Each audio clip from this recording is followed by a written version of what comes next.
देवी तुम कहती हो परमात्मा निराकार है, जिसका कोई आकार नहीं है वो साकार कैसे हो जाता है?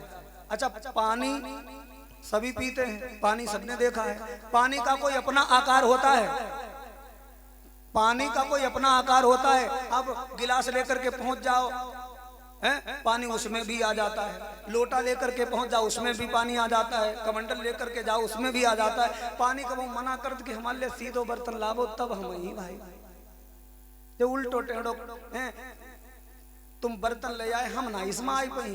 पानी के लिए कैसा भी बर्तन हो वो उसमें आ जाता है। पानी निराकार है, यानी उसका अपना कोई आकार नहीं। तुम कैसा पात्र है तुम्हारा? भगवान भी सेम वैसे ही हैं। तुम किस झांकी को देखना चाहते हो? तुम अगर भक्त हो तो परमात्मा भगवान बन के आएंगे, तुम यदि ज्ञानी हो तो परमात्मा ब्रह्म बन करके दर्शन देंगे, यदि तुम भगवान के शत्रु हो हिरण्याकश्यप जैसे तो भगवान नरसिंह बन के आएंगे। बस तुम्हारी क्या इच्छा है इस पर डिपेंड करता है। पानी को भी पकड़ा जा सकता है।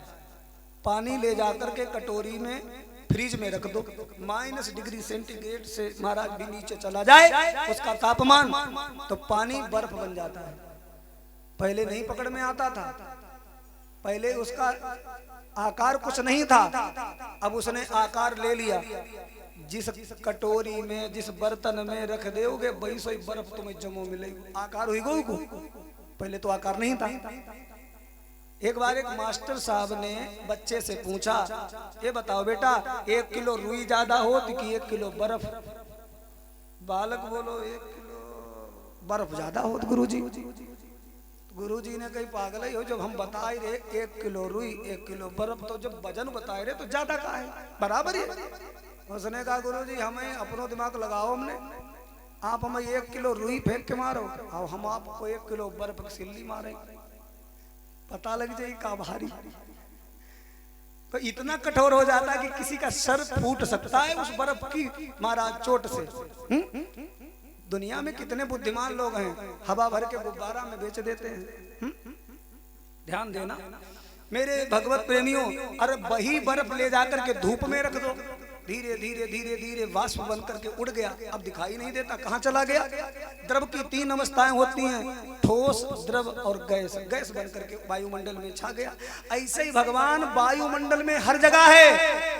चींटी से लेकर हाथी तक में भगवान है, लेकिन दिखाई नहीं देता है। और जब श्रद्धा से कोई रोता है, पुकारता है, अहंकार शून्य हो जाता है, तो भगवान साकार रूप में कभी श्याम बन के कभी राम बन के चले आते दर्शन को, भक्तों को दर्शन दिखाते हैं।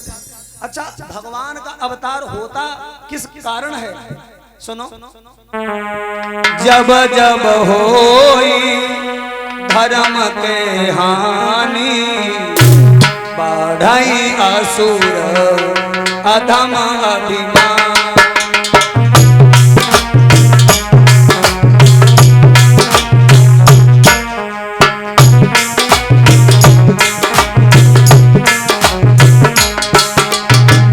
तब तब प्रभु धरि विविधि शरीरा अरहि सकल जनकी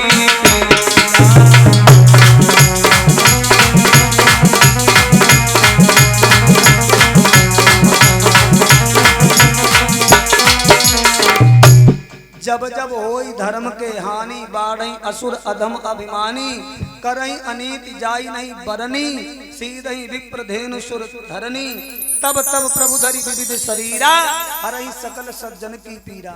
इसी बात को गीता में भगवान श्री श्याम सुंदर ने कहा, हे अर्जुन यदा यदा हि धर्मस्य ग्लानिर्भवत भारत अभ्युत्थानम धर्मस्य तदात्मानं सृजाम्यहम् परित्राणाय साधूनां विनाशाय च दुष्कृतां धर्म संस्थापनार्थाय संभवामि युगे युगे। मैं हर एक युग में आता हूँ धर्म की स्थापना करने के लिए, ये ध्यान रखना।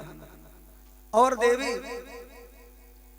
राम जन्म के हेतु अनेका परम विचित्र एक ते एका, बड़े विचित्र कारण है राम अवतार के। एक कारण मैं आपको थोड़ा समझा रहा हूं, क्योंकि अनेक कारण हैं। यदि अनेक कारणों को हम समझाएंगे तो महाराज कथा बहुत कारणों में ही रह जाएगी और पूरे 7 दिन निकल जाएंगे, हैं? इसलिए मैं थोड़ा सा एक कारण आपके बीच रख रहा हूं। रावण, कुंभकर्ण और भीषण ये पूर्व जन्म में कौन थे? बड़ा ध्यान से सुनना। हमारे इस भूमंडल पर एक देश था जिसका नाम था कैक देश, जिसे कैकई देश कहा गया। वहां के एक राजा थे जिनका नाम था राजा सत्यकेतु। उनके फिर 2 बेटा हुए। तेहिके भय जुगल सुत वीरा, सब गुण दाम महारन धीरा। बड़ा बेटा है, उसका नाम उन्होंने रखा प्रताप भानु। राज धनी जो जेठ सुत आई, नाम प्रताप भान असताई। छोटा पुत्र है उनके घर, उसका उन्होंने नाम रखा महाराज अपर सुतई अरिमर्दन नामा, भुजबल अतुल अचल संग्रामा। उसका नाम रखा अरिमर्दन। जेठ सुतई राज नप दीना। बड़ा पुत्र जब हो जाए, सियाना हो जाए, तो माता पिता का कर्तव्य होता है कि उसको ही राजपाट सौंप दिए और अपने आप भगवान का भजन करे। चौथे पन जाइए नप कानन, हरिहित आप गबन बन कीना। अच्छा, राजा प्रताप भानु जो है उनका एक मंत्री भी बड़ा विद्वान है। नप हितकारक सचिव सयाना, नाम धर्म रुचि शुक्र समाना। शुक्राचार्य की तरह प्रकांड विद्वान है मंत्री। अच्छा, पुत्र किसे कहते हैं? पुत्र वो होता है जो अपने महाराज पिता की इज्जत को घटाए ना, हा? और समाज में बरकरार बना रखे। अगर बढ़ाए ना तो घटाए भी ना, उसे कहते हैं पुत्र। और सुपुत्र किसे कहते हैं? जो महाराज अच्छे कर्म करके पिता माता का नाम, अपने ग्राम का नाम, अपनी तहसील का नाम, अपने जिले का नाम, अपने देश का नाम महाराज सारे भूमंडल में प्रकाशित कर दे, उसे कहते हैं सुपुत्र। पुन्नाम नाम के नरक से जो अपने पूर्वजों का त्राण कर दे, यानी तार दे, उसे कहते हैं सुपुत्र। ध्यान देना। तो पिता की संपत्ति को और राजा प्रताप भानु ने बढ़ाने के लिए अनेक लड़ाइयों को लड़ा। पहले तो राजतंत्र था, सुभाइयों, एक राजा दूसरे पर चढ़ाई करता था, उसको हरा देता था, उसके राज्य को अपने में मिला लेता था और उसको वहां का मुखिया भी कभी कभी बना देता, लेकिन उसे अपने अधीन रखता। ये नियम था। तो जहां तहां पनी अनेक लड़ाई, जीते सकल भूप बरी आई। हा? अब तो राजा प्रताप भानु ने पृथ्वी के समस्त राजाओं को जीत लिया। देखो, ये कथा थोड़ी गंभीरता से सुनोगे तभी पल्ले पड़ेगी। सकल अवन मंडल तही काला, और एक प्रताप भानु महिपाला। सारे पृथ्वी पर अगर कोई सबसे बड़ा शक्तिशाली राजा है तो केवल राजा प्रताप भानु का नाम आता है। राजा तो अन्य भी हैं, लेकिन सब अधीन हैं उन्हें कर देते हैं, उन्हें अपना मुखिया मानते हैं। तो जो सबको जीतता रहता है वो कभी कभी अहंकारी भी हो जाता है। मोर नाचा कहाँ नाचा, आंगन में नाचो, काऊ की निगाह नहीं पड़ी। यदि मोर काऊ की छत पे नाचे तो सब कहा तो बड़ा बढ़िया नाच ले। तो राजा ने सोचा अब तो मेरे पास सारी सुख सुविधाएं हैं, अब हम शिकार खेलने के लिए चलेंगे। अपनी सेना को लिया साथ में, मंत्री को कहा चल तैयार हो जाओ। तो चढ़ी बरबाज बार एक राजा, मृगया कर सब सहित समाजा। विद्यांचल गंभीर बन गयो, मृग पुनीत बहु मारत भयो। अनेक मृगों का शिकार करते करते राजा गहरे जंगल में चले गए। मंत्री ने कहा महाराज आगे बहुत घना जंगल है और आप वापस लौट चलिए। राजा ने कहा मैंने कभी हार नहीं मानी, तो आज मैं पीछे लौट करके जाने वाला नहीं। तब तक राजा को एक सूगर दिखाई दिया। सूगर के पीछे राजा ने घोड़ा दौड़ा दिया। अब राजा तो बढ़ते चले जा रहे हैं, मंत्री मना कर रहे हैं, लेकिन राजा साहब ने कहा जाओ सेना लेकर के मंत्री साहब राजधानी लौट जाओ, मैं इस सूगर को मार करके ही आऊंगा। फिरत विपिन एक देख बराहू, जनु बन दहेऊ शशि ग्रस राहु। अच्छा, वो सूगर जो है असली नहीं है, वो एक मायावी राक्षस है। उस राक्षस का नाम रामायण में लिखा है, उसका नाम है काल केतु। काल केतु नाम का निशाचर है। मायावी भेष सुगर को बनाओ और राजा को रास्ता भटकाए दो, राजा उस काल केतु के चक्कर में पड़ गए, रास्ता भटक गए। और राजा किसके बेटा है? राजा सत्य केतु के बेटा है। सत्य केतु को बेटा काल केतु के चक्कर में पड़ेगा और रास्ता भटक गया। अच्छे अच्छे घराने के बच्चा जब कोई गंजेड़ी इल्मी फिल्मी चिल्मी के चक्कर में पड़ जाता तो रास्ता भटक जाता। घर वाले कहा जो तो बड़ा बढ़िया भैया चलते करो राय, पता नहीं कैसे जो पुड़िया खान लगो, कैसे गांजा चिलम खींचन लगो, समझे में ना आए रो। तुम जाने ना पाए वो काल केतु के चक्कर में पड़ी गो, वो रास्ता भटक गए। राजा उस काल केतु के चक्कर में रास्ता भटक गए। और वो सुगर जो तो वो तो राजा गहरे जंगल में ले गो, वो तो गायब हुई गो। अब राजा बीहड़ जंगल में खड़े हैं, दोपहरी का बड़ा भयानक प्रकोप है, गर्मी बहुत अधिक है। राजा को प्यास लगने लगी, घोड़ा महाराज प्यास के कारण गिर पड़ा। राजा कहने लगे अब तो मुझे ना उत्तर का ज्ञान है ना दक्षिण का ज्ञान है, पूर्व पश्चिम किधर है? बीच घने जंगल में खड़े हैं, मुझे कोई रास्ता भी अब नजर नहीं आती, क्या करूं? राजा निकलने की कोशिश करते जंगल से और गहरे जंगल में चले गए। अब तो बड़ी दुर्दशा हो रही है राजा की। खेद खिन्नच धृत त्रसति राजा बाजी समेत,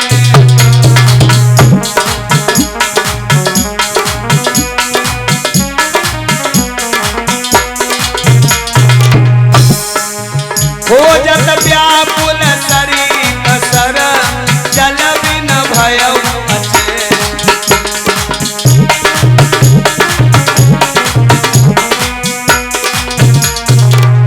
राजा गिर पड़ते हैं, कंठ सूख रहा है, तालाब खोज रहे हैं जंगल में, अब नजर कहीं आया नहीं। तब तक क्या देखा, एक आश्रम दिखाई दिया। आश्रम में एक बाबा जी बैठे हैं, भजन कर रहे हैं, और एक मुनि बैठा है, लेकिन वो मुनि नहीं है, वो कपटी है। और वो राजा प्रताप भानु का शत्रु है, दुश्मन, क्योंकि राजा ने युद्ध बहुत किए, उसमें ये भी एक राजा ही था। ये युद्ध भूमि में राजा प्रताप भानु से लड़ा, और जब इसे कोई रास्ता नजर नहीं आया तो ये रण छोड़ करके भाग गया, राजपाट छोड़ करके भाग गया, जंगल में छिप करके समय बिताने लगा। और राजा प्रताप भानु से बदला लेने के लिए विचार करने लगा, कैसे बदला लें। तब तक जंगल में रहते रहते कई वर्षें व्यतीत हो गईं, बाबा बन करके रहने लगा। अब राजा प्रताप भानु उसे समझ नहीं पाए कि ये मेरा दुश्मन है या हारा हुआ हमसे राजा है, उसे असली महात्मा समझ लिया। अब उसी के पास चले गए, कहने लगे मुनिवर मुझे बड़ी प्यास लगी है, क्या जल मिलेगा? उतरी तुरंगते कीन प्रणामू, परम चतुर न कहे निज नामू। अपना नाम नहीं बताया और जल की याचना की। तो वो कपटी मुनि बोला आपको प्यास लगी है, मेरे आश्रम के पीछे एक बहुत बड़ा सरोवर है, जाकर के जल पियो, अपने अश्व को पिलाओ, उसके बाद में आओ हम तुम्हें सत्संग सुनाते हैं। भूपति त्रसति विलोकते सरवर दीन दिखाए, मंजन पान समेत है कीन निपति हर्षाए। मेरे भगवत प्रेमियों, राजा ने जाकर के जलपान किया, घोड़े को जल पिलाया, उसके बाद में आए कि महात्मा के सामने बैठे, सत्संग की इच्छा करी कि आप सत्संग सुनाओ गुरुजी। अच्छा, सत्संग के लिए जब बात कही तो कपटी मुनि जा कही सत्संग तुम्हें बाद में सुनाई, पहले अपना नाम बताओ, कौन हो तुम?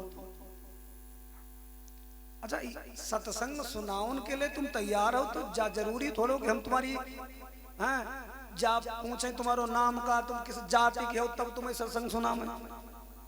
जब कोई तरीका है सत्संग सुनाने का, वो कह रहे सत्संग बाद में सुनाएंगे, पहले हमको ये बताओ तुम कहाँ के रहने वाले हो, तुम्हारा नाम क्या? तो राजा बड़ा चतुर है, राजा ने कहा नाम हमारा जानना चाहते हो? नाम प्रताप भानु अबनीसा, तासु सचिव में सुनो मुनीसा। एक राजा है प्रताप भानु, हम उनके मंत्री हैं। और देखो है राजा खुद अपने आप को जा कह रहे हो हम उनके मंत्री हैं। तो कपटी मुनि जो वहां पर बैठा है ना, उसे ही कहना है मालूम। उसने कहा देखो तुम कुछ छिपा रहे हो। राजा ने कहा कुछ नहीं छिपा रहे हैं, हम राजा प्रताप भानु के मंत्री हैं। अच्छा, मैंने आपको तो अपना नाम बता दिया, हमारा नाम जो है मंत्री है, धर्म रुचि हम हैं, चिंता मत करो, आप सत्संग सुनाओ। अब राजा को सत्संग सुनने की इच्छा कम लगी। राजा ने भी एक प्रश्न कर दिया, महाराज हम तो परिचय अपना बता चुके, आप अपना परिचय बताओ, आप कौन हो? मोई मुनीस सुत सेवक जानी, नाम नाथ निज कहाऊ बखानी, अपना नाम भी बताओ। तो कपटी मुनि बोला अब यही तो है, आज तुम हमसे नाम पूछ रहे हो, कल कहोगे गुरुजी मंत्र दे दो, फिर हम तुम्हें मंत्र देंगे, तुम मेरे शिष्य हो जाओगे, परसों कहोगे गुरुजी घर पर चलो, मेरा घर पवित्र हो जाए आपके चरणों से, फिर गुरुजी को घर बुला करके भोजन कराओगे, फिर दक्षिणा दोगे, हमारा तुम्हारा प्रेम बढ़ेगा, हमारे भजन में बाधा पड़ेगी, तो इसलिए ना पूछो मेरो नाम। राजा प्रताप भानु ने कहा अरे बता दो, हम किसी से नहीं कहेंगे, केवल मुझे आप अपना सेवक समझो। तो कपटी मुनि ने कहा हमारा नाम जानना चाहते, सुनो हमारा नाम है एक तनु, नाम हमार एक तनु भाई, और सुनी नप बोले पुनि सिरुनाई। राजा ने फिर हाथ जोड़ करके पूछा महाराज एक तनु, ऐसो नाम तो हमने पहली बार जीवन में सुनो। अच्छा, जितने जी पाखंडी हो तिनके नाम सबके तरह ना हो, कुछ निरालो ही नाम रखा, का नाम रखो भाने एक तनु। तो राजा ने कही भाई एक तनु नाम आपको पढ़ो कैसे? तो झूठ बोलो, और झूठ तो झूठ होता है वो सफेद झूठ बोलो। सफेद झूठ जानते हो, जिसमें बिल्कुल कहीं भी कोई महाराज गुंजाइश ही नहीं सत्यता की। वो बोला नाम हमारा एक तनु ऐसे पड़ा, जब इस सृष्टि को ब्रह्मा जी ने रचा,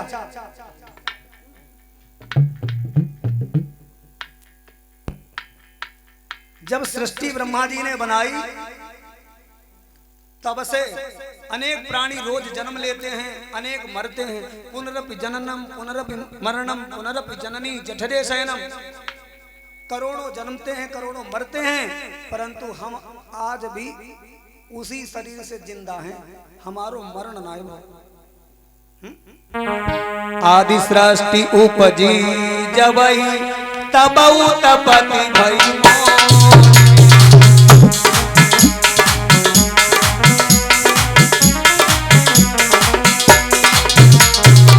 नाम एक तनु है तु तेहि देहन धरि बहो।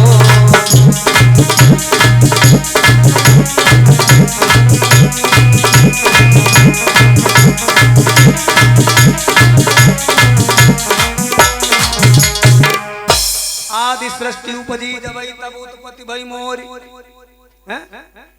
नाम एक तनु हेतु तेई देहन धरी बहोरी। मेरा वही शरीर आज तक जिंदा है, उसी शरीर से, इसलिए मुझे एक तनु कहा गया। जब हमने तन ही ना बदलो तो नाम का बदलते? राजा ने कहा धन्य है। अच्छा, कुछ लोग इसी बात को प्रमाण मानते हैं कि ये ज्यादा उम्र के हैं, हुई सकत दे परमात्मा के रूप में हूं। एक पाखंडी ने एक सत्संग शुरू करो और जाकई जाओ क्षेत्र भर में प्रचार करके आओ, और जा कहियो हमारे जो गुरुजी सत्संग सुनाएंगे तुमको, भाई 400 वर्ष के हो गए, 400 वर्ष के हो गए, सत्संग सुनने आओ सब लोग। तो 4-5 चेला उन्हें भेजे इधर उधर, भाई कहने लगे गुरुजी पूरे क्षेत्र में हम प्रचार करके आए, आपके सत्संग में बहुत अपार भीड़ होने वाली है, लेकिन गुरुजी ध्यान रखो प्रचार हमने करो, है चढ़ावा आधो आधो होना चाहिए, 50-50 सबको मिले। कहने लगे ठीक। अब लोग सत्संग सुनने आए, उनका भीड़ भीड़ भीड़ हो गई। अब भीड़ के संग में एक शब्द और लगो होती भाड़, कबहू कबहू भीड़ भाड़ हम चली जाए, उसे असली रास्ता ना मिलती। अब लोग आए थे सत्संग सुनन, अब वो 15-16 वर्ष को बालक और सत्संग सुनावे, तो लोग सत्संग कम सुने। भाई जा बोले कि गांव इनके चेला लोग कहिया कि हमारे गुरुजी 400 वर्ष को गए, 400 वर्ष को गए, हमें जो 16-17 वर्ष के लगता। तो भाई आप हम कहें के भैया हमें ना लगे 400 वर्ष तो दुई एक कैंडिडेट उन्हें गुरुजी के बीच में बैठे भाई बोले चुप्पा बैठो शांति सत्संग सुनो 400 वर्ष हो गए कैसे तुम्हें समझावे हैं तो उन्हें कहा तुम तो बड़ी अकड़ दिखाई तुम्हें कैसे मालूम थी 400 वर्ष हो गए तो बहुत जल्दबाजी में जोश हम होश ही खोई को वो का बोलो 600 वर्ष तक गुरुजी का हम ऐसे ही देखत चले जाओ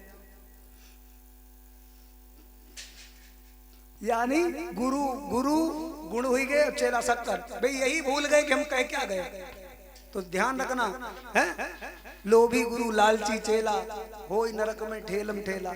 आज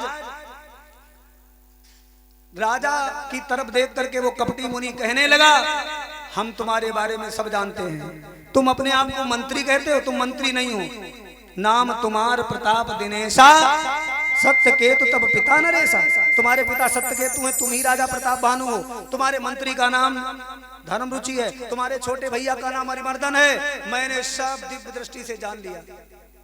अब द्रव्य जो दृष्टि है उससे जाना कि जो हारो वो दुश्मन है इसे सब भेद मालूम पहले से ध्यान रखना।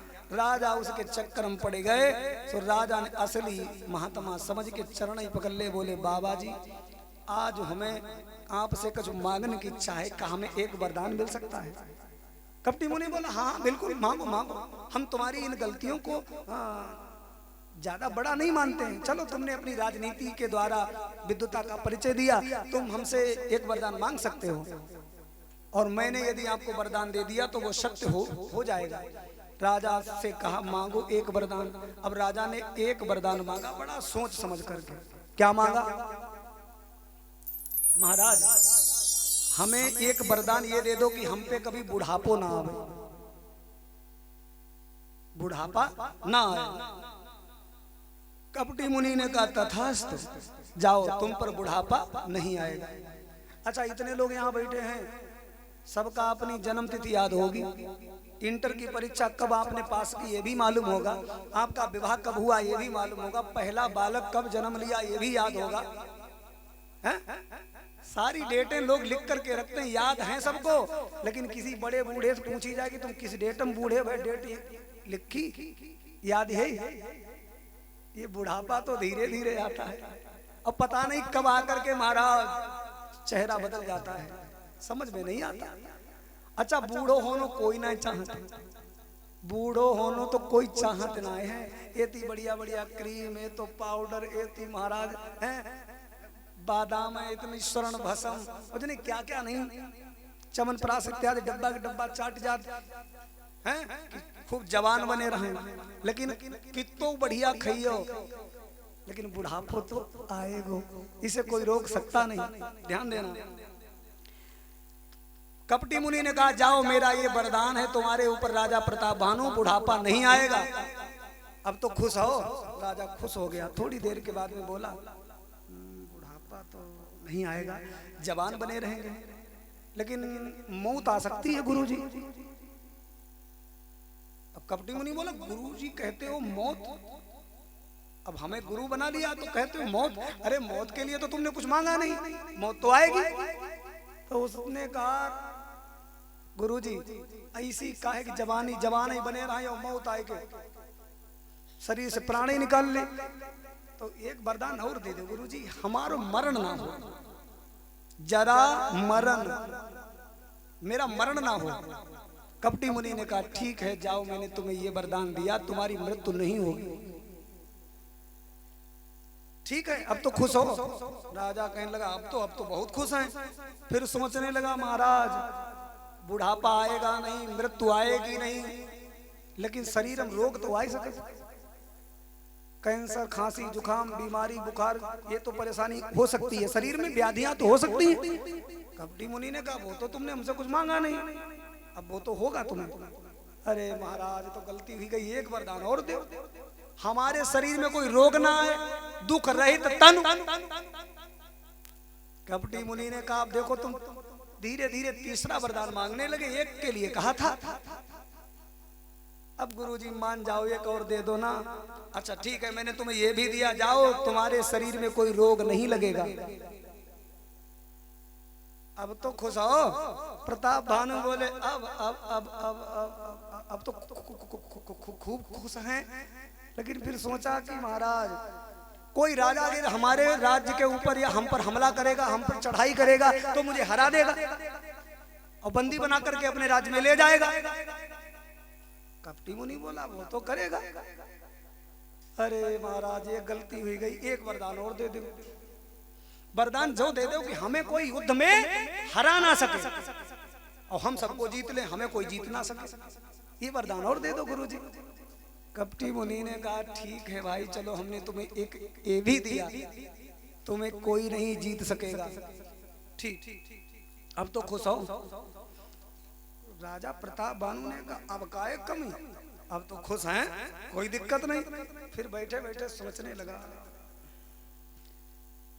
अगर ऐसा राज्य करने को मिले तो हम राजा तो बने रहेंगे, परंतु हमारे दुश्मन तो होंगे राज्य में। दुश्मन होंगे तो दुश्मनी अच्छी नहीं लगती, कहीं निकलो कोई महाराज हमला करे मारे पीटे, ये अच्छा नहीं है।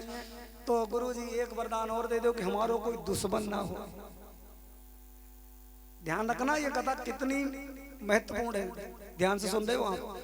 कह रहा कि मेरा कोई दुश्मन ना हो। अच्छा सुनो, कहते बढ़िया कर्म कर लियो, दुश्मन तो सबके मिलेंगे। हम भागवत कथा कर रहे हैं, जब से मैंने भागवत कथा करना प्रारंभ किया, पहले तो मैं पढ़ाई करता रहा, इंटरमीडिएट की परीक्षा और उसके बाद बीए फाइनल किया। सोचा कि नौकरी करेंगे कहीं ना कहीं, तो नौकरी के लिए इतना घर वालों के पास इतना धन नहीं था कि कैसे कहाँ महाराज नौकरी मिल पाती। आजकल तो नौकरियां खरीदी जाती हैं। सोचा मैं क्या करूं, अब पढ़ा लिखा हूं, नरेगा में काम करूंगा, किसी के खेत में काम करूंगा, मजदूरी करूंगा, इससे तो अच्छा कोई काम ढूंढ लिया जाए। क्या करें, बैठे बैठे सोचते रहे। माता पिता की कुछ ऐसी हमारे ऊपर कृपा रही कि उनके हमें कुछ बचपन के कथा प्रसंग याद रहे। मैंने कहा इन्हीं को सुनाया करेंगे। धीरे धीरे महाराज अब तो भगवान की ऐसी कृपा हो गई कि दिल्ली भी मुझे कथा कहने का अवसर प्राप्त हुआ। उन्नाव, कानपुर, बरेली, पीलीभीत और बाराबंकी। अब तो एक कथा मेरी पिछले वर्ष शिवरात्रि में उत्तर प्रदेश को छोड़ करके बिहार राज्य में, जहाँ के मुख्यमंत्री हैं नीतीश कुमार, वहां पर मुझे बिहार में कथा कहने का अवसर मिला। शिव भगवान का सुंदर मंदिर है और बिहार में भी मुझे कथा कहने का अवसर मिला। अच्छा, यहाँ की भाषा जो है वो अपने जैसी समझ लेते हैं हम, वहाँ की भाषा समझ में नहीं आती थी मेरे। हम 7 दिन रुके और मेरे कछु पल्ले ही ना पड़े। वे हमसे कहा रउआ बानी गोड़ लागत बानी गोरू जी, रउआ खाना खाई लीनू। हम गुरु जी ने जो हमको बुलाया था वो हमसे कहते थे महाराज कुछ समझ में ना आवे तो हमें दोनों भाषा आती हैं, हमें घर के उत्तर प्रदेश की भी आती है और बिहार की भी, हमसे पूछ लिया करो। तो ऐसे करके 7 दिन वहां बिताए। अच्छा, जब मानस की कथा, राम कथा कहते थे तो वो खूब समझते थे हिंदी, परंतु उनकी समझ में नहीं आती थी। ध्यान रखना प्रसंग कहां पर था। कह रहा है कि मेरा कोई दुश्मन ना हो। अब हम भागवत कथा करते हैं तो कछु लोगन तो हमसे जलन है। कहा पहले तो महाराज बढ़िया सी साइकिल भी नहीं थी, आज देखो देखो मकान दुकान और महाराज गाड़ी बंगला सब कुछ इसके पास होता चला जा रहा है। कहाँ कहाँ तक जाता है, कितना पैसा कमाता है। कछु तो हमसे जलन वाले का अब की लूट लाओ बढ़िया करके। तो हमने कहा तुम अपने बच्चों को सिखाओ, तुम देश विदेश भेजो। अरे कोई बनाओ तो इस लायक, मेहनत पड़ती है। ऐसे थोड़ी शास्त्रों का, ग्रंथों का रात्रि के 12-12 बजे तक पढ़ना पड़ता है पुस्तकों को, तब जाकर के समाज में प्रमाणित बोल पाते हैं। ऐसे सहज नहीं है सज्जनों। तो दुश्मन तो सबके होते हैं, हमारे भी हैं, तुम्हारे भी हैं। राजा कहता मेरा कोई दुश्मन ना हो। अच्छा, कपटी मुनि कहने में देर नहीं लगी, कहने लगा जाओ तुम्हें मैं वरदान देता हूं, तुम्हारा कोई दुश्मन नहीं होगा। अच्छा महाराज, दुश्मन भी कोई होगा नहीं, मृत्यु आएगी नहीं, शरीर में कोई रोग होगा नहीं, हमें कोई हरा सकता नहीं, ऐसा राज्य करने को मिले तो महाराज थोड़े दिन का मिले, 7 कल्प तक हम ही राजा बने रहें, ऐसो एक वरदान और दे दे। कपटी मुनि ने कहा तथास्तु, ऐसा ही होगा, ऐसा ही होगा।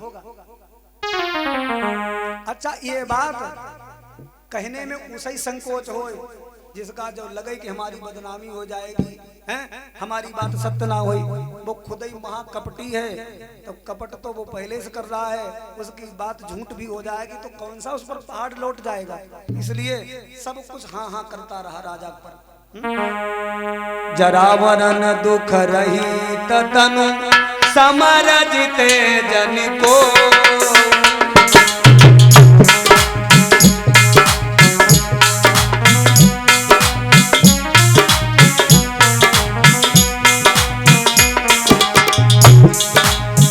एक छत्र रिपुहीन मही राज कलप सत हो।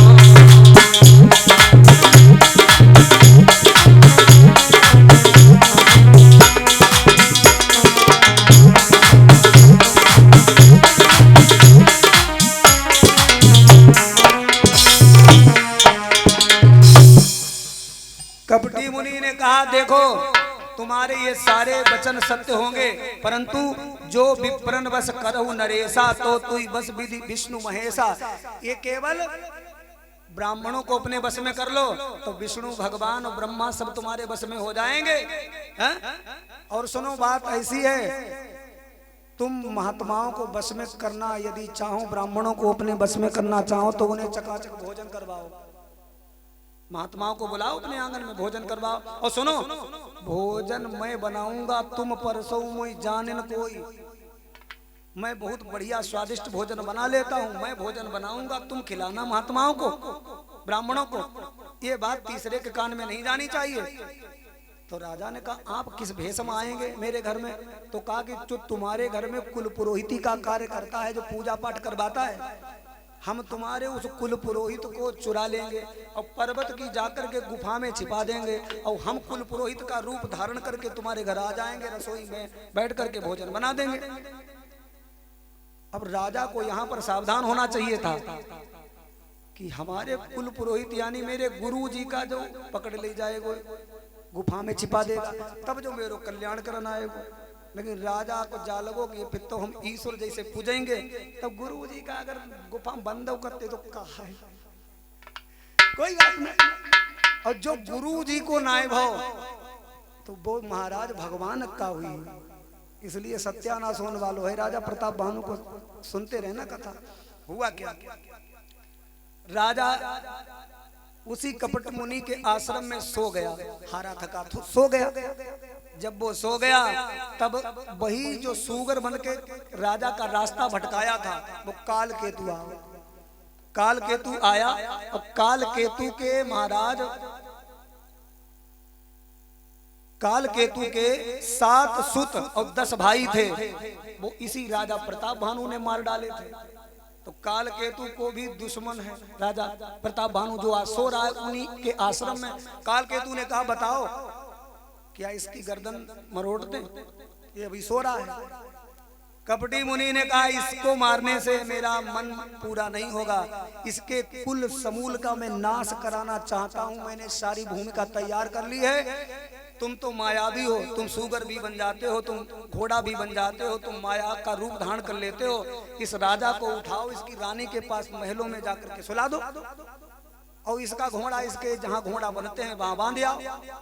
अब काल केतु ने तुरंत ऐसा किया, घोड़ा जहां बनते हैं अस्तबल में बांध दिया, राजा को ले जाकर के रानी के पास सुला दिया और वहां का कुल पुरोहित जो गुरु था उसे चुरा लिया काल केतु ने, पर्वत की गुफा में छिपा दिया और स्वयं वहां पुरोहित बनकर के बैठ गया। अब तो कपटी मुनि की जान की जरूरत ही नहीं पड़ी, वो तो काल केतु ही सब कर रहा है।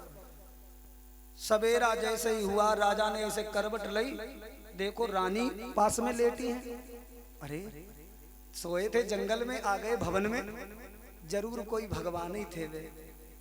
राजा ने अपनी रानी को नहीं जगाया, क्योंकि रानी को जगाएंगे रानी पूछेगी राजभवन में आए कैसे, किवाड़ लगे हैं, आए कैसे गए मेरे पास, तो इसे बताना पड़ेगा पूरा खेल चरित्र। और मेरे उस गुरु ने बताया, कपटी मुनि के लिए कह रहा है कि किसी को बताना नहीं। तो राजा चुपचाप उठ के अपने घोड़ा को खोल के अपने नगर से 10 खेत दूर सवेरे को महाराज खड़े हैं। गांव में सूचना भेजी कि मैं आ गया हूँ सकुशल। तब ढोल बजे, नगाड़ा बजे, तब राजा को खूब हंसी खुशी के साथ सब लोग लेकर के भवन में आए। राजा ने कहा मेरी जिंदगी बच गई, हम कितनी मुसीबत में पड़े थे, हम भंडारा करेंगे, साधु संतों को भोजन खिलाएंगे। रानी ने कहा बिल्कुल खिलाओ महाराज। अब भंडारा बनने लगा और हुआ क्या लोगों, अरे भोजन कहूँ सब विप्र बुलाए,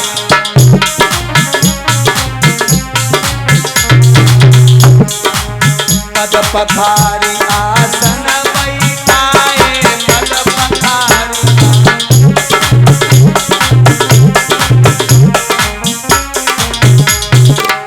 भोजन कहूँ सब विप्र बुलाए, पद पखारी आसन बैठाए।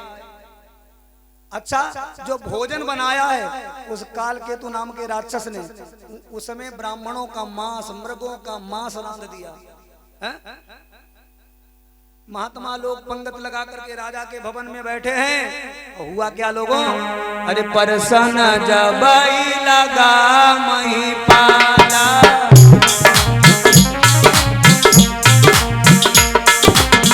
भैया का समानी जही काला सिया, राम हरे हो राजा, राम हरे हो सीता, राम हरे, राम हरे।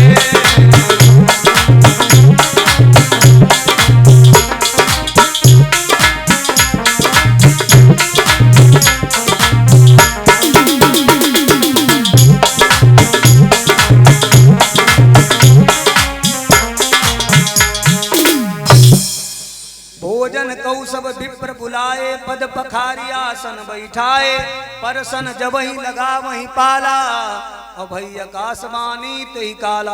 आकाशवाणी होने लगी, ए महात्माओं ज्ञानियों, तुम्हारे सामने जो थाल रखा है इसका एक भी गिलास तुमने यदि खाया तो तुम्हारा धर्म भ्रष्ट हो जाएगा, क्योंकि ये भोजन नहीं है। भयौ रसोई भूदर मासु, बस तुझ उठे मान विश्वास। ये तुम्हारी थाली में जो भोजन है ये मांस है।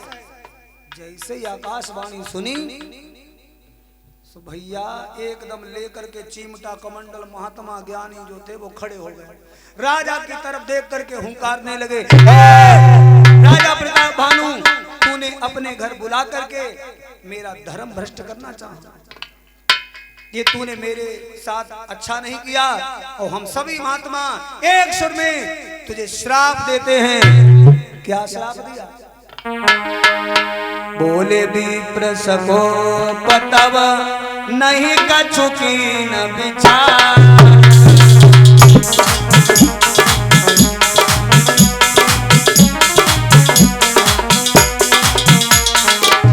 ओ निशाचर जाय तुम मूल सहित परिवार,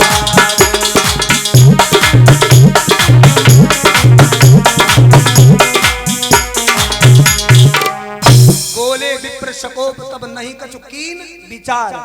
अब यहाँ पर एक शब्द जरूर पकड़ लीजिए, नहीं कचुकीन विचार, विचार नहीं किया और श्राप दे दिया।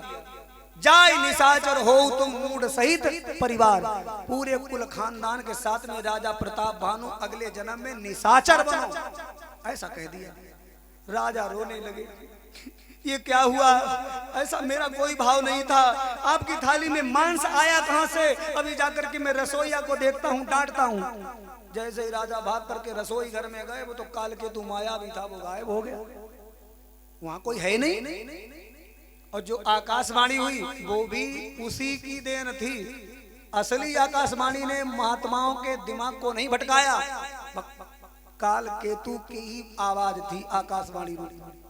अब असली में भगवान की तरफ से आकाशवाणी हुई, विप्रहु श्राप विचारी नदीना, नहीं कछु अपराध भूप है कीना।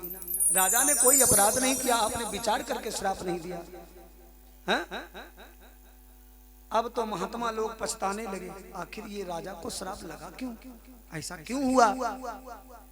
अब ध्यान देना, कहते हैं विप्र श्राप किम होई असाचा, महात्माओं का श्राप कभी मिथ्या नहीं जाता। महात्मा लोगों ने कहा राजा तुम्हें श्राप तो लग गया, अगले जन्म में तुम निशाचर तो बनोगे परंतु खूब वैभव संपन्न होगे, काऊ बात की कमी नहीं होगी, अंत में भगवान के हाथों से मुक्ति पाओगे। महात्मा लोग तो कह करके चले गए और उसी समय राजा के राज्य पर उस कपटी मुनि ने और काल केतु ने मिलकर के राजाओं को बुला करके राजा के ऊपर चढ़ाई कर दी। तो प्रताप भानु के कुल में कोई नहीं बचा, सबको मार डाला। घेर ही नगर निशान बजाई, विविधि भांत नित होई लड़ाई, सत्य केतु कुल को नहीं बांचा, विप्र श्राप की होई असाचा। और ये कथा सुनाई किसने? जागवलिक मुनि ने, भरद्वाज ऋषि। भरद्वाज सुन जाहि जब होई विधाता बाम, धूरी मेरु सम जनक जम ताहि ब्याल सम दाम। जब बिगड़ी होने के दिन आते हैं तो बुद्धि काम नहीं करती है? मेरे भगवत प्रेमियों, बेई राजा प्रताप भानु अब कहाँ पैदा हुए? भगवान नारायण थे, नारायण के पुत्र हुए ब्रह्मा, ब्रह्मा के पुत्र हुए पुलस्त ऋषि, और पुलस्त ऋषि का पुत्र हुआ विश्वशर्वा, और विश्वशर्वा के घर में जैसम महाराज पैदा हुए। इस राजा प्रताप भानु को कौन सो जन्म मिलो मालूम? अरे 10 सिर ताहि 20 भुज दंडा,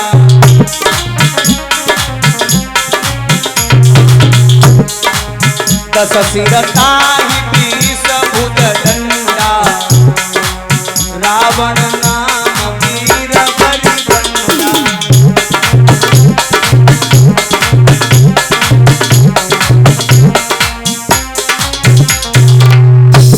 10 सिर, जिसके 10 शीश हैं, 20 भुजाएं, 10 सिर ताई 20 भुज दंडा, रावण नाम वीर बलिबंडा।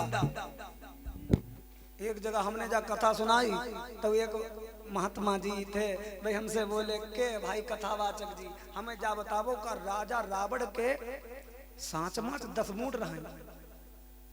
तो हमने कही तुम्हें दिक्कत का है अगर 10 शीश उसके हों? तो कहने लगे हमें दिक्कत कछु ना है, हमारे समझ में ना आओ कि वो रावण लेटत कैसे, या तो ऐसे पड़ो रात हुई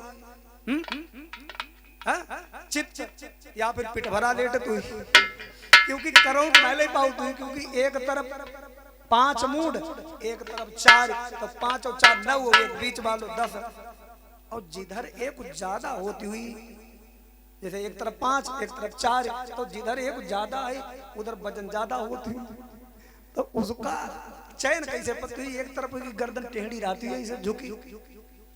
तो हमने कहा जो दूसरे को सताते हैं भाई चैन से ना तो करवट ले पाते हैं और ना भाई सो पाते हैं।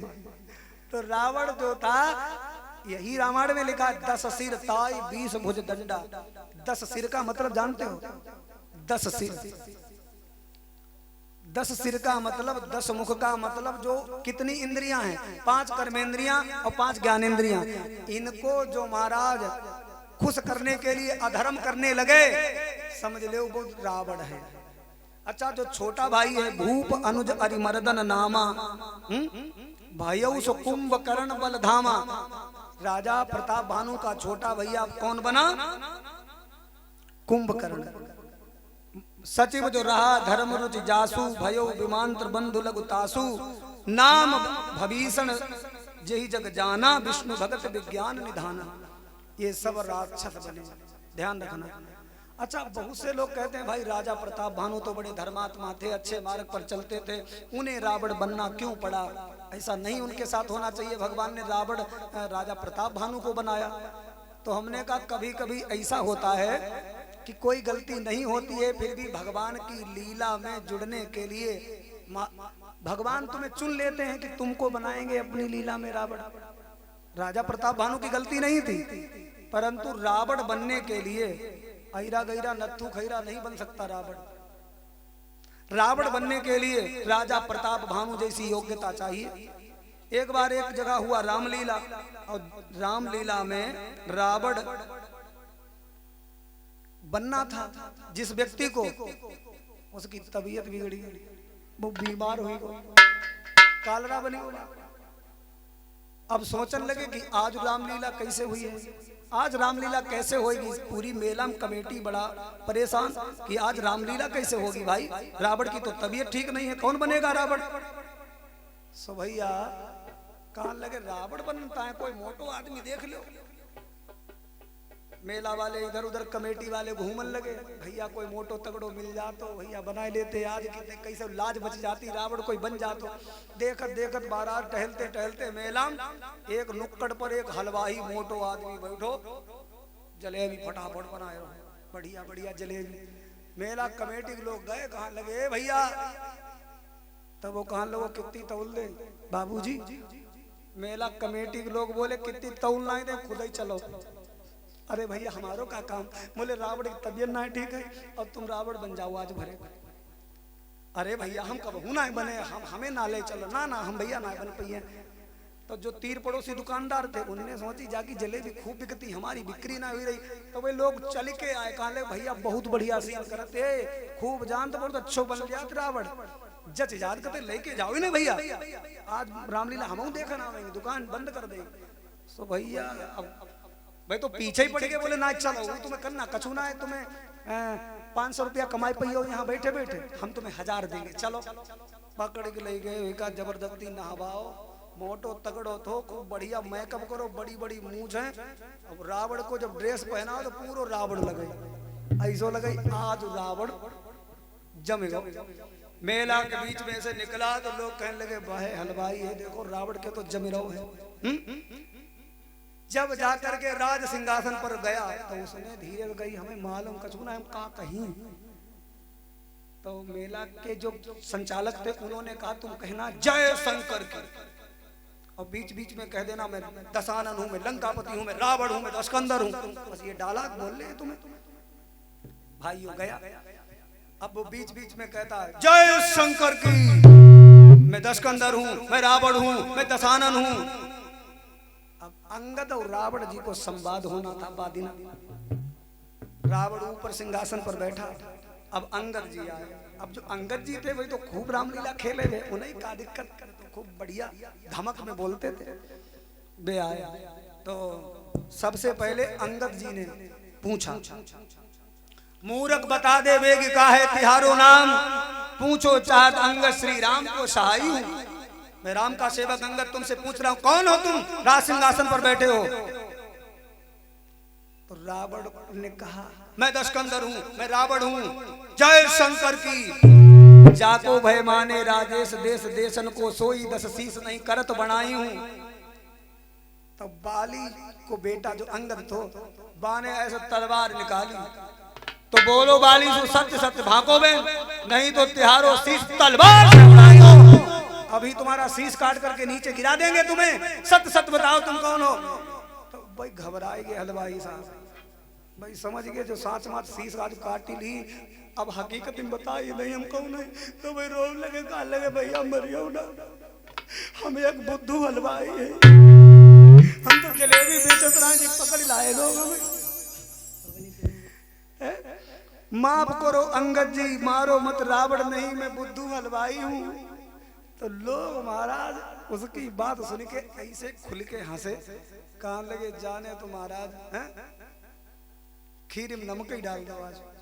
तो रावण बनने के लिए भी योग्य व्यक्ति ढूंढा जाता है, हर व्यक्ति रावण नहीं बन सकता। इसलिए भगवान ने राजा प्रताप भानु की कोई गलती भी नहीं थी, फिर भी उसे रावण बनाया।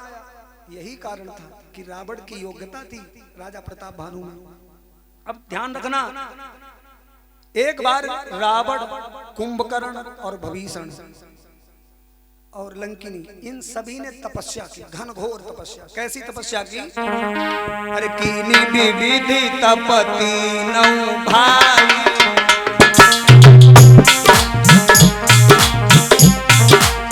परम उग्र नहीं बरनि सोझा,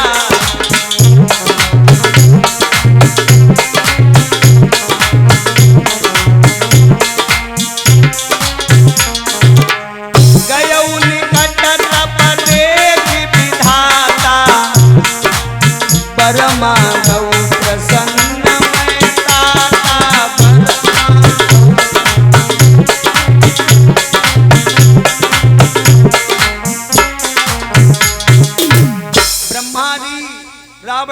तपस्या देख करके प्रसन्न हो गए, पास में गए, कहने लगे दशकंदर रावण वरदान मांगो। रावण ने कहा ब्रह्मा जी यदि मुझे वरदान देना चाहते हो तो मुझे ये वरदान दे दो, हम काहू के मरई न मारे और बानर मनुज जाति दुई बारे। हमें कोई कितना भी मारे लेकिन हम मरे ना, हमें जो वरदान दो। ब्रह्मा जी बोले इम्पॉसिबल, ऐसा नहीं हो सकता। मृत्यु लोक में जो पैदा हुआ है उसे मरना पड़ेगा। अब तुम जानो किसके हाथ मरो चाहत हो। रावण ने कहा इच्छा तो थी ना मरे, लेकिन कहते हो मरेंगे तो फिर हमें कोई मारे तो हमें देवताओं से भय थोड़ा रहता है, वो शक्तिशाली अमर है, हमें देवताओं से मरे ना, और मनुष्य या बंदर मुझे मारे। और सुनो, ऐसा मनुष्य मारे जो मर्यादा का जीवन जिए, जो बंदर का स्वामी हो वो मुझे मारे। बानर मनुज जाति दुई बारे। अच्छा बंदर कौन है? एक एक बंदर सबके है अंदर। जितने लोग बैठे हैं एक एक बंदर सबके अंदर। अब आप लगा तू कैसी बात कह रहे महाराज, हम बताएं जो बंदर कौन है। बंदर है मन, जो मन उछल कूद मचाए रहा। कबहू का कहा चलो कथा सुनिए हमने। कबहू का कहा अरे लेट ही चले भैया ना समझ माई कथा। कबहू का कहा अरे चलो कथा बहुत देर हुई, तो बीड़ी पी लो, चले एकांत निकल चलो होंगे बगिया पीछे। लड्डू पेड़ा दही जलेबी बालू शाही रसगुल्ला खोया चीनी दूध मलाई रबड़ी छेना मक्खन खबाई दो, उसके बाद इनका कहा अब बीड़ी पियाओ। मतलब इतनी बढ़िया बढ़िया चीजें खवाई तब ना मन भरो। जब मन जो कहा थी वो कन्नक पत्ती के महाराज जी एक बीड़ी पीनक पत्ती। और मन तो सबको चंचल है। बहुत से लोग हमसे भी पूछते हैं महाराज जी आप नहीं बीड़ी पीते, आप गुटखा नहीं खाते, आप तमाकू नहीं। अरे हमने कहा हमें मन तो मेरो खूब चलती, लेकिन हम बुद्धि से काम ले, हम ना ऐसी चीजें छुअत, हम मन का समझाओ ना ऐसी चीज ना मिलेगी ना, ऐसी चीज छुएगी ना तुम्हें कैसे मिलेगी। मन को कंट्रोल करोगे उसी दिन जीत जाओगे मन से। ध्यान रखना, कबीर बाबा की वाणी तो आप लोग सुनते ही रहते होंगे। कबीर बाबा का ये भजन सुनिए, क्या कहते हैं कबीर।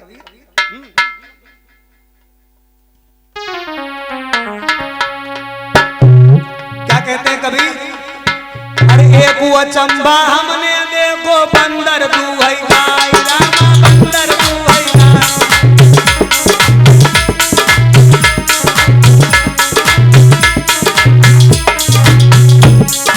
एक वो चंबा हमने देखो बंदर दुहई गाय, रामा बंदर दुहई गाय। और दूध दूध को खुद पी लेवे, अरे दूध दूध को खुद पी लेवे, घी बना रसलाई। सुनो मेरे पंडित ज्ञानी, ये है कबीर दास वाणी।